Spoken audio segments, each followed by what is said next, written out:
Dalam hal ini, kalau memang Agus membutuhkan, saya juga siap untuk membantu.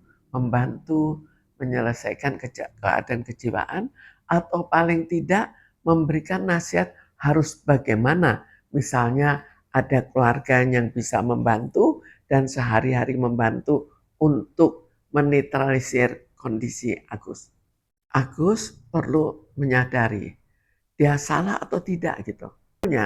Dia membutuhkan pengobatan kejiwaan supaya jiwanya stabil. Sampai taraf tertentu saya siap. Tapi kita lihat dulu harus dibantu sejauh berapa lama dan apakah Agus mau dibantu. Karena dalam hal kejiwaan kita tidak ada gunanya. Untuk beberapa penyakit jiwa kita lihat dulu. Kita pertama diagnosa dulu. Dari situ kita lihat untuk Agus apakah dia perlu adanya motivasi yang kuat. Jika motivasi itu ada, baru kita terjun untuk membantu. Tapi bantu itu bisa dalam macam-macam kan. Bisa juga misalnya mendamaikan permasalahannya. Jadi sebetulnya disayangkan dan tetap berjalan berikutnya. Itu ada terlalu sering hal-hal yang sifatnya pribadi, kekeluargaan dan lain-lain langsung dilibatkan pengacara, langsung dilibatkan untuk hukuman di pengadilan. Itu yang akhirnya bukannya hanya eh, di pengadilan terlalu penuh, tapi juga bukan tata caranya, bukan cara yang baik lah. Berarti Ibu mau apabila Agus konseling kepada Ibu? Saya siap. Yang saya nilai adalah bahwa ini adalah suatu donasi. Mestinya jangan melibatkan terlalu banyak orang untuk memaksakan diri. Tapi sebagaimana suatu donasi, kita perlu meminta secara baik-baik. Apakah bisa dimaafkan perbuatan dari Agus atau jangan dimaafkan penuh. Dimaafkan untuk sebagian. Jadi misalnya berapa yang dia pakai untuk keperluan rumah, untuk macam-macam atau plus denda plus apa, baru sisanya diberikan. Itu kan salah satu kemungkinan. Tapi tergantung pada orang-orang yang ikut menjadi penengah.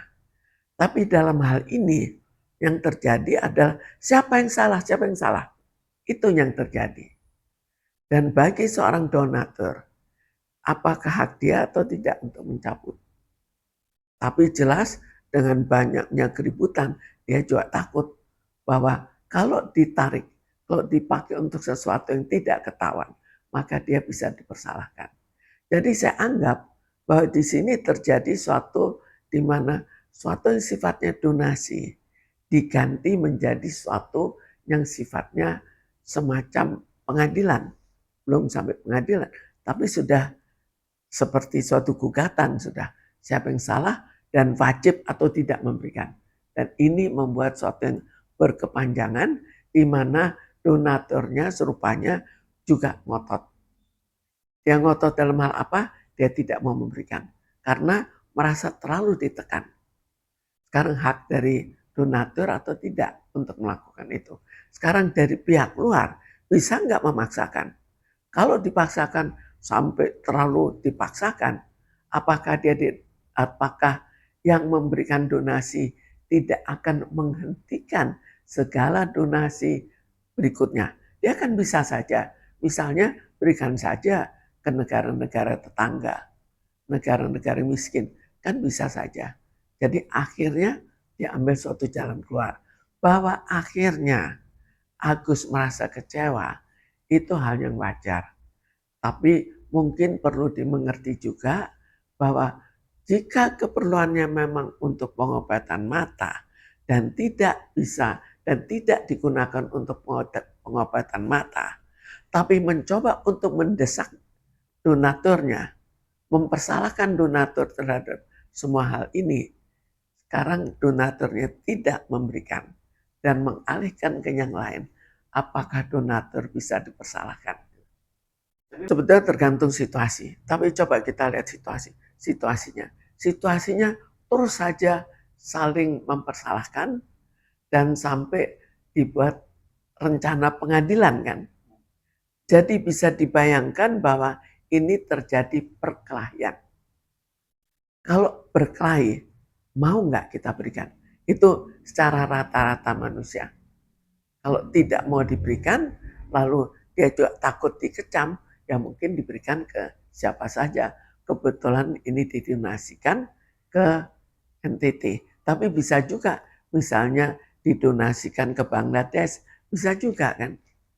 Jadi sebetulnya kecewa wajar. Tapi aku juga harus mengerti juga bahwa bagaimanapun juga proses yang membuat semua ini sampai tidak diberikan. Sekarang kita lihat, sejak sebelum dia dilempar air keras, itu juga mentalnya kan juga berubah-ubah. Kenapa sampai disiram air keras oleh beberapa orang? Jadi semuanya sangat kesal ke dia. Kita bayangkan kalau sangat kesal kira-kira apa yang terjadi. Bukan sesuatu yang sederhana. Bukan sesuatu yang kecil. Dan akhirnya karena emosi berlebih maka mereka lempar air keras. Jadi dari dugaan terhadap mentalnya maka diduga mentalnya memang sangat temperamental. Kemudian kita ikuti langkah demi langkah. Apa yang terjadi? Kan juga penuh perubahan dari satu sisi ke sisi lain. Jadi tidak ada suatu kestabilan dalam jiwanya. Jika hal itu terjadi, maka berikutnya pun diduga tidak akan stabil.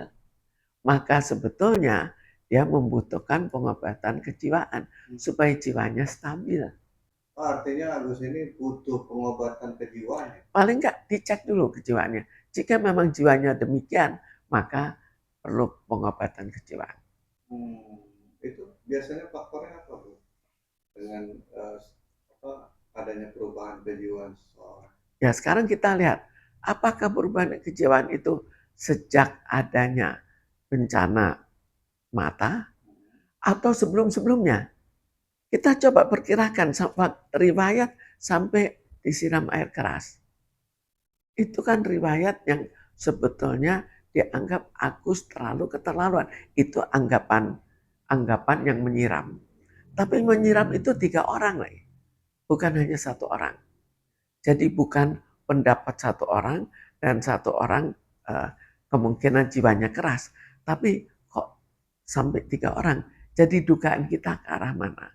Kemudian kita lihat perkembangan langkah demi langkah. Kan juga banyak hal-hal yang janggal yang terjadi. Yang berubah-ubah dari satu saat ke saat lain.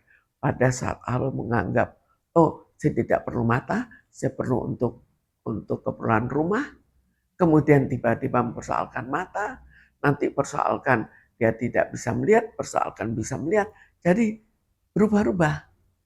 Jadi jika seseorang dari sebelumnya sudah berubah-ubah, kemudian tetap berubah-ubah, maka kita bisa menduga bahwa memang orangnya berubah-ubah terus.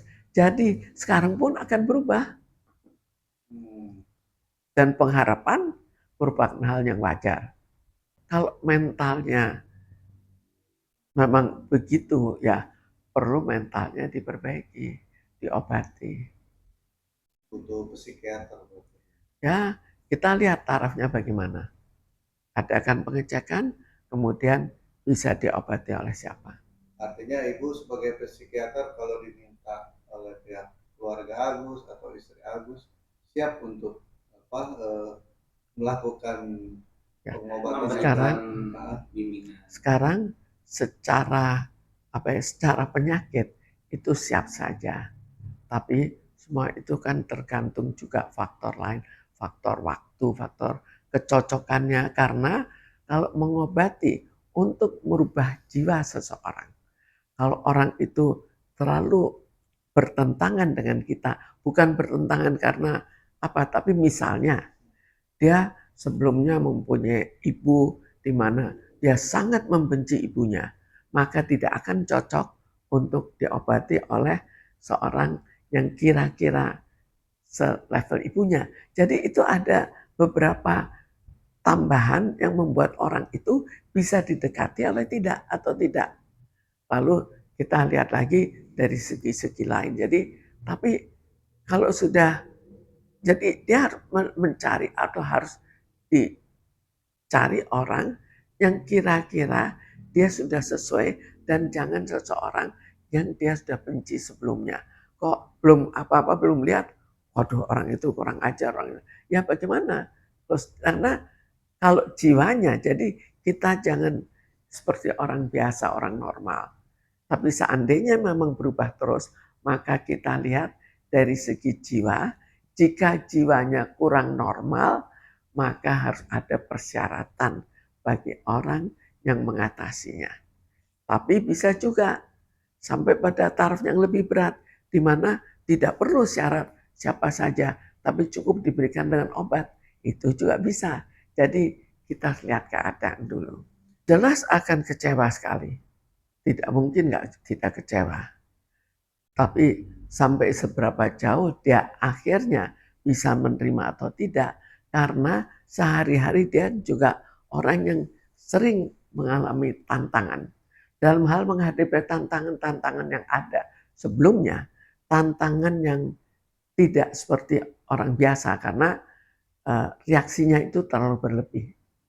Kalau reaksinya berlebih, lalu dia dipukul, nanti sebentar lagi ya udah nggak apa-apa, ya maka ini juga tidak akan berlangsung lama. Tapi sifatnya akan tetap bertahan. Selain Jadi jelas dia akan merasa sangat kecewa dan merasakan sekali orang yang mendorong dia, karena seorang pengacara atau pendukung juga mendorong, ayo berkelahi terus, ini hak kamu. Kemudian ternyata tidak ada apa-apa, jadi jelas akan sangat kecewa. Jadi sebetulnya seharusnya atau mungkin untuk keadaan lain kali, kalau itu menyangkut masalah di mana tidak perlu sampai ke pengadilan, jangan ancam pengadilan terus. Akhirnya jadinya seperti ini. Sekarang cenderung kita lihat, sebentar-sebentar pengadilan, sebentar-sebentar pengadilan. Kenapa kok sampai begitu mudah ke pengadilan, dan apakah terselesaikan dengan pengadilan? Jadi pertama kita harus melihat bahwa saya kebetulan juga sangat sibuk, ya. Jadi itu salah satu faktor. Lalu kita lihat lagi berapa lama kebutuhan pengobatan itu, kita buat satu perkiraan. Lalu selama itu apakah siap, atau kita pendekatan, dia sudah dekat, kita lepas frustasi lagi. Jadi semuanya harus dengan banyak pertimbangan untuk jangka panjang demi untuk perbaikan Agus. Bu, terakhir Bu, pesan untuk Agus Bu, seperti apa Bu? Haruskah dia mengikhlaskan atau tetap seperti apa Bu? Agus perlu menyadari dia salah atau tidak gitu. Sekarang kalau memang dia salah, ya mungkin perlu memaklumi ini adalah akibat kesalahan dia. Mungkin juga ya siapa tahu ada donasi lain, tapi kalau tidak, ikuti sesuai dengan yang dikatakan. Kan sudah mengatakan pakai BPJS, ya pakailah BPJS. Jadi kita ikuti sesuai dengan, kalau kita melakukan suatu kesalahan, kita harus menanggung kesalahan itu.